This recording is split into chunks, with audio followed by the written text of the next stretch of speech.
This is going to be the physical assessment video. Remember, before you walk into the room, to get allergies, code status, diet, whether or not they're a falls risk, their bathroom privileges, and get their IV Raylan solution. Good morning, I'm Specialist Higginbotham, and could I get you to verify your name and date of birth for me? My name is Megan Moran, and I was born May 14th, 2003. Alright, do you have any allergies that I need to know about? No. Alright, so I'm going to be your nurse today, and today we're going to do a physical assessment. I'm going to start by asking you a few questions. Where are you right now? I'm at Eisenhower. Alright, and why are you here? For a physical assessment. And what is today's date? Today is June 14th. Alright, so we've established that my patient is A&O times 4. And are you having any numbness, tingling, seizures, or tremors? No. Alright. Are you in any pain today? On a scale of 0 to 10, 0 being no pain, 10 being the worst pain you've ever experienced? Zero pain. Zero pain. Awesome. We're going to go ahead and take some vital signs for you, okay? So the vital signs machine is taking her blood pressure, also her O2 saturation and her pulse. And then while I take her temperature, I'm going to also get the number of respirations that she has. Can I have you lift up your tongue? Alright, now we're going to be moving on to the physical portion of the physical assessment. Is it okay if I touch you? Yes. Alright, keep in mind while we're doing this portion of the physical assessment, you're going to be assessing for dryness, rashes, bruising, incisions, odors, wounds, and then the texture and temperature of the skin. And you're also going to keep in mind that you're going to be changing gloves throughout your assessment. I'm about to palpate your head. Before I do that, do you have any bumps, bruises, or pain that I need to know about? No. Okay. So we're going to go here and just move back, pulling your head slightly forward to check the pressure point on the back for any skin breakdown. And then we're going to move around and palpate the jawline. And then we're going to move on to the cervical nodes, which are not swollen. And then we're going to palpate the sinuses as well. Any pain or tenderness when I did that? No. Okay. Alright, do you wear any hearing aids? No. Okay, so I'm going to go ahead and take a look at your ears. Can I have you look to the left for me? And keep in mind that I just checked her range of motion to the left and her neck. And do you feel any pain? No. Alright, so I'm taking a look in your ears and I don't see any discharge or excess cerumen. I'm going to move around to the other side. And can I have you look to the right? And then I just checked range of motion in the neck to the right side. And is there any pain? No. When checking the ears, you want to pull down on the lobe and make sure you ask the patient if they are in any pain or discomfort. Alright, and now I'm going to assess your hearing. And I'm going to be doing this sound. Just tell me which side you hear it on, okay? Okay. Left. Right. Both. Alright. And now I'm going to go ahead and check your eyes. Do you wear any glasses or contacts? No. Alright, I'm going to go ahead and check your conjunctiva. Can you just look up with your eyes for me? And I see that her conjunctiva are pink and moist. Okay, so just keep your eye on the tip of this and don't move your head, just follow it with your eyes, okay? Alright, so I see the extraocular movement is intact and her eyes are also accommodating. Alright, and now I'm going to check your pupils. Just look straight forward for me. When coming in to check pupillary response, come in from the side and don't shine the light directly in their eyes. And then you'll just flip this around and check the pupil size. Alright, and her pupils are now equal round and reactive to light. Okay, so now we're going to move on to your nose. Are you having any trouble breathing right now? No. Okay, can you go ahead and look up for me? And while we're doing this, I'm looking at range of motion back in the neck, and I'm also looking at the alignment of the trachea, and hers is midline. Alright, so I'm going to go ahead and take a look up your nose. And I see that her mucous membranes are pink and moist, and that there is no septal deviation. And now I'm going to check the patency of your nostrils. Can you put your thumb on one nostril for me, and breathe in? Alright, and then switch sides, and do it again. Alright, and now we have assessed that her airway is patent through the nose. And then I'm going to go ahead and look at your mouth. Do you wear any dentures or partials? No. Alright, and can you smile for me? So I just checked for face symmetry, and I also just looked at the teeth and I saw that they were intact. And can I have you open your mouth, stick out your tongue? All right, so I'm looking at the back of the throat, looking at the tonsillar area, making sure that the uvulus midline, the mucous membranes are pink and moist, any abnormal spotting on the tongue or cheeks. And then I'm also looking around the lips to make sure, see if they're dry or cracked, and also see that they're moist right now. I also saw that the tonsillar area had no discharge. Now we're going to be moving on to the respiratory and the beginning of the cardiovascular portion of the assessment. First, you're going to ask them a couple of questions. Are you having any difficulty breathing? No. Do you have a cough? No. Okay, now we're going to move on to the inspection portion. So you're going to expose the chest, looking for any central lines, and you're also going to assess skin turgor. Okay, so we're going to check the patient's skin turgor now. We're going to find the patient's clavicle, which is right here. We're going to go right below. Ma'am, I'm going to pinch your skin now, okay? Okay.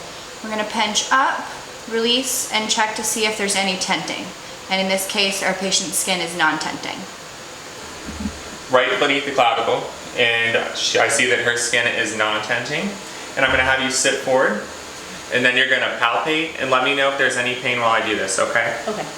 When doing the respiratory assessment, you're also looking for any signs of labor breathing, such as use of accessory muscles or any nasal flaring. Also, when you palpate, you're looking at the subclavicular lymph nodes. Any pain? No. All right. How about here? No. All right. So I'm going to go ahead and take a listen to your lungs now. And just when the bell of the stethoscope touches your skin, just go ahead and breathe in and out for me, okay? Okay. And can I have you lift up your breast? Thank you. All right, breathe in and out.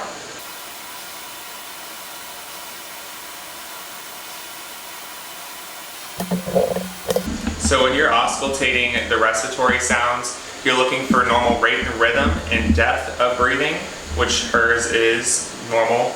And then we're also listening for any crackles, rails, bronchi, or wheezing while we're doing this assessment. In her case, the lobes are clear bilaterally. And you're also going to be assessing the axillary lymph nodes. And just tell me if there's any pain, okay? Mm-hmm. Any pain? No. All right. And I feel that her lymph nodes are not swollen. When auscultating the posterior side of the body, you're also going to be looking for spinal alignment as well as skin breakdown, checking for kyphosis, lordosis, or scoliosis. All right, can I have you breathe in and out?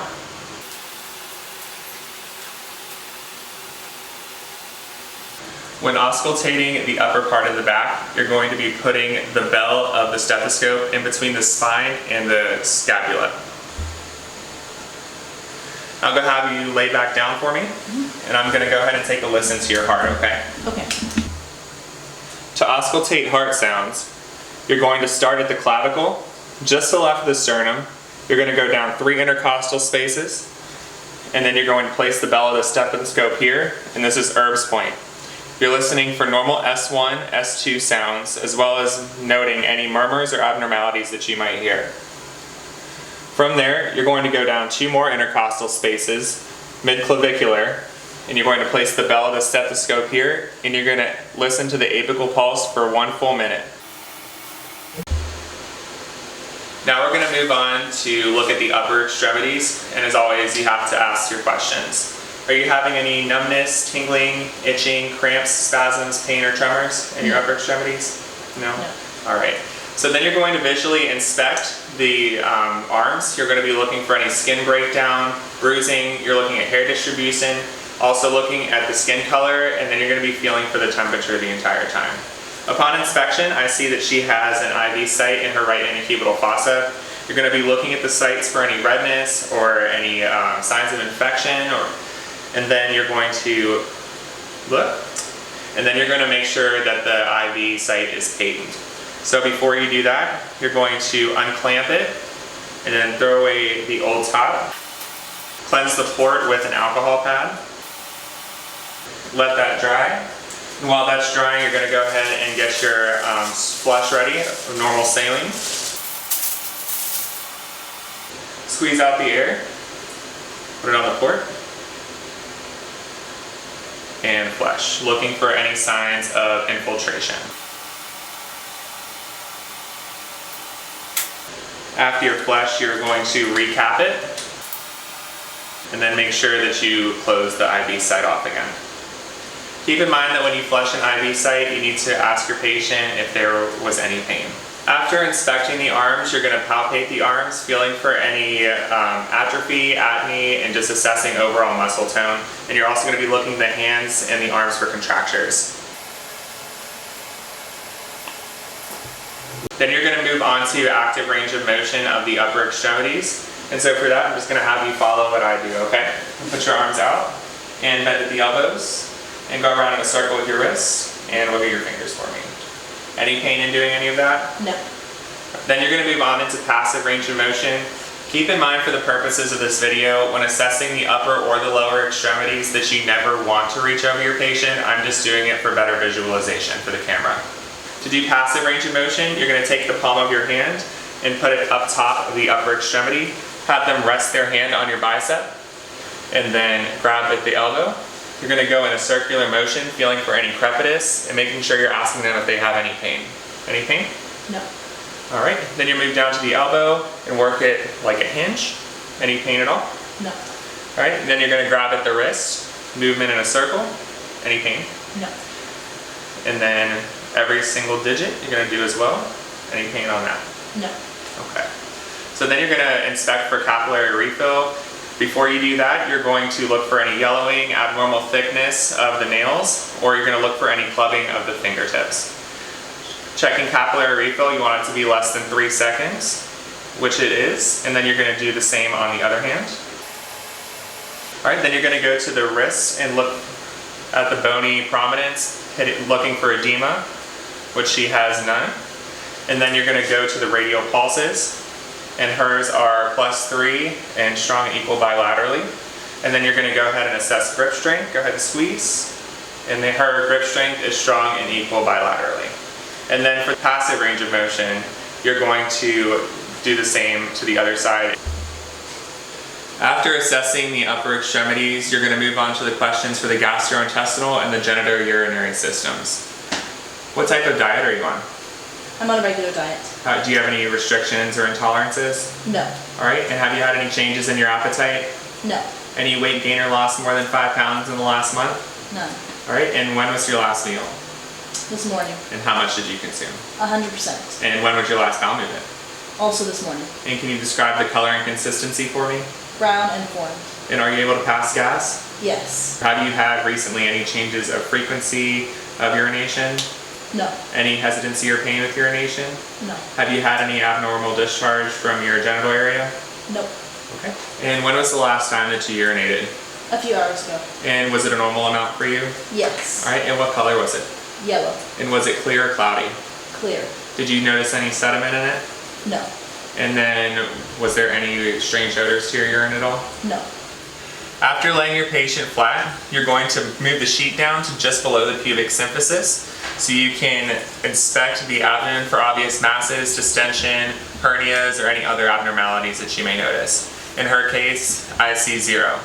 So then you're going to auscultate each quadrant, splitting into 4 at the umbilicus, and you're going to listen for 1 full minute in each quadrant, listening between 4 and 32 bowel sounds.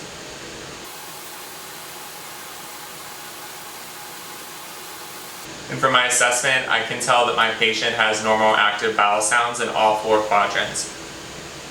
Then you're going to move on to the palpation, and you're going to place your hand here and place the other hand on top and ask your patient to tell you if they feel any pain during this assessment. Any pain, okay, let me know. All right. And then you're going to move to the other side and repeat the same. Then you're going to move on to the genitourinary system to palpate the bladder. But first, before you palpate the bladder, you need to ask your patient if they have to urinate. Do you have to urinate? No. All right. So you're going to put your hand just above the pubic symphysis and roll. And was there any pain or tenderness when I did that? No. And she had no signs of bladder distension. After inspecting, auscultating, and palpating the GI system, you're going to look and visually inspect your patient's genital area. Now we're going to move on to the lower extremity portion of the assessment. Beforehand, you have to ask your patient the 7 questions. Are you having any numbness, tingling, itching, pain, tremors, spasms, or cramps? No. Okay. Then you're going to move on to active range of motion. And so I'm just gonna have you lift up your left leg and then bend at the knee and go around in a circle with your ankle and wiggle your toes. And then do the same with the right for me. And I see that my patient has strong active range of motion. Then you're gonna move into passive range of motion. And to do passive range of motion, you're gonna take the palm of your hand and place it at the hip.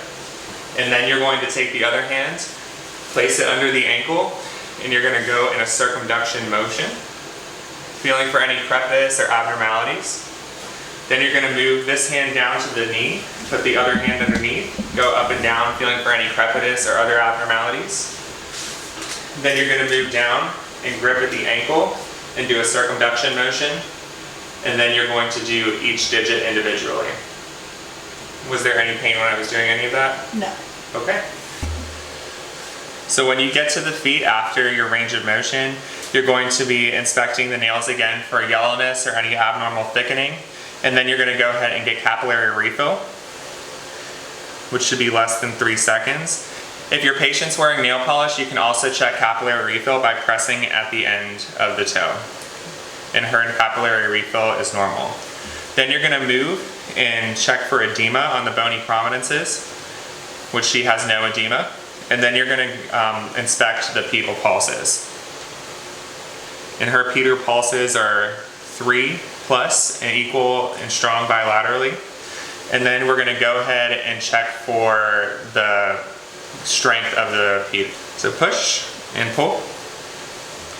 And she has strong and equal strength in both extremities. Keep in mind that the heel is another pressure point, so you need to visually inspect it and look for any skin breakdown. After inspection of the lower extremities, you're going to want to assess for muscle tone, looking for any atrophy, apnea, or obvious contractures. You never want to reach under your patient to assess for muscle tone on the legs because of the risk of throwing a deep vein thrombosis. And then the toes and the ankle looking for contractures. But she has good overall muscle tone and I don't see any contractures. After assessing the lower extremities, you're going to be assessing your patient's ability to sit, turn, stand, and walk. Before you did your full physical assessment, you should have identified your patient's falls risk. And if they're a high falls risk, you're not going to do this part of the assessment. But you're also going to assess any mobility devices that they may have been using, but you're going to make sure that information is accurate by asking your patients first. Do you have any assistive devices for walking? No. Okay. All right, so now you're going to make sure your bed is locked and in the lowest position. All right, and then can I have you turn for me? All right. Any lightheadedness or dizziness? No. Okay.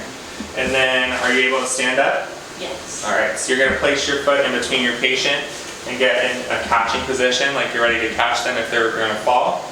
And then I'm going to have you stand up for me, okay? Okay. And stand. All right, any lightheadedness or dizziness? No. Okay. So now I'm going to have you take a couple of steps that direction.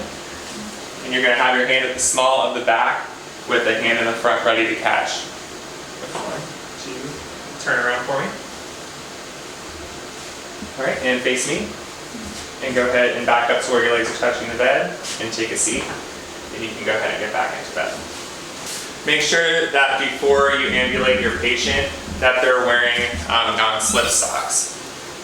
All right, and is there anything else that we can do for you right now? No. All right, before you leave the patient's room, you need to make sure that the bed is locked and in the lowest position.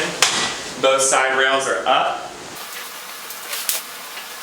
You're also going to make sure that the call bell is in reach and that the patient's personal effects are also in reach. All right, well thank you so much for letting me do this assessment on you today, and you have a wonderful rest of your day. We'll be back to check on you in a little bit, okay? Thank you. So after you're done with the physical assessment, you're going to be sure to document everything about the assessment, to be sure to include the Johns Hopkins scale, the Braden scale, the Glasgow Coma scale, the patient's discharge needs, their effect, general appearance, their psychosocial needs, and the SBAR.